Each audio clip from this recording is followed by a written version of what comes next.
They called him Dusty Dave. An old man with shaky hands, scrubbing floors no one noticed. Teenagers laughed as he passed, the teachers ignored him, and even the principal barely knew his last name. But one day, he opened his mouth, and what came out changed the entire school.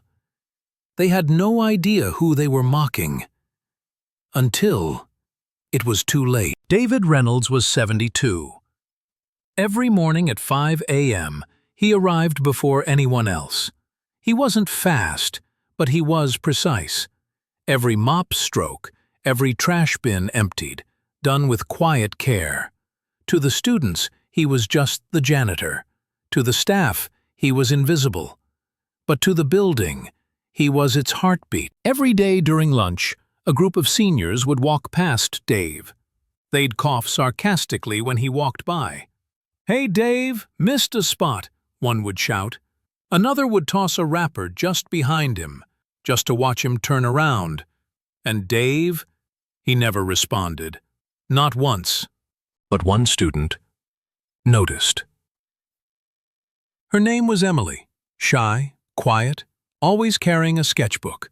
She saw something the others didn't, the way Dave looked at the photos on the school's Wall of Honor.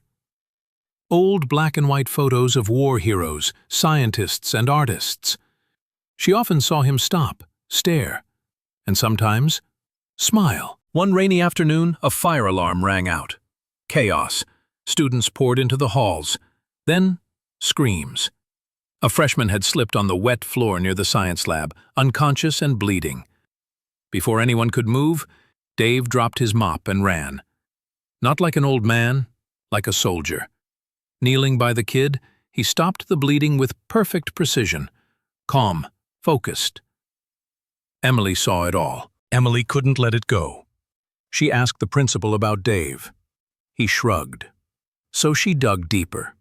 A week later, her sketchbook turned into an investigation. David Reynolds wasn't always a janitor. He was a retired combat medic, served in 2 wars, decorated, published author. He even taught at a university, until he lost his wife and walked away from it all. Emily did something brave. She shared his story with the student council. The school decided to host an assembly in Dave's honor. He resisted. "I'm just the janitor," he said. But when they handed him the microphone, he told them about pain, about honor, about what it meant to serve, and why he cleaned the floors where kids built dreams. By the end, there wasn't a dry eye. After that day, Dave never ate lunch alone. Students waved when he passed. Teachers asked for his advice. He wasn't just the janitor anymore.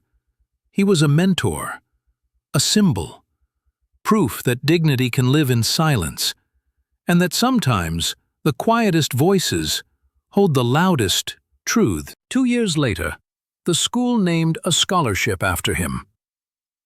The Reynolds Honor Grant for those who lead with quiet strength. And above the mop closet where he once worked, now hangs a plaque. David Reynolds, the man who taught us to see.